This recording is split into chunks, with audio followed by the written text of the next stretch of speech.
नाशिक महानगरपालिका घनकचरा व्यवस्थापन विभाग, नाशिक पूर्व विभाग यांच्या पथकाद्वारे नाशिक शहरात प्लास्टिक बंदी कारवाई करण्यात आली।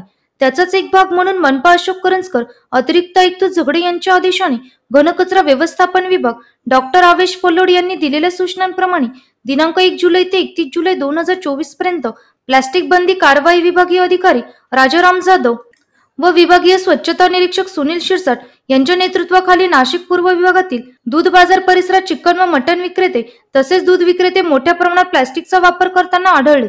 दूध बाजार परिसरात प्रतिबंधित प्लास्टिक वापरणाऱ्या 6 जणांवर कारवाई करत 30,000 रुपयाचा दंड वसूल करण्यात आला। सदर मोहिमेत विभागीय स्वच्छता निरीक्षक सुनील शिरसाट, स्वच्छता निरीक्षक गौतम पवार, स्वच्छता निरीक्षक संतोष गायकवाड व कर्मचारी उपस्थित होते। एनसी न्यूज साठी प्रतिनिधी रोहन दानी, नाशिक।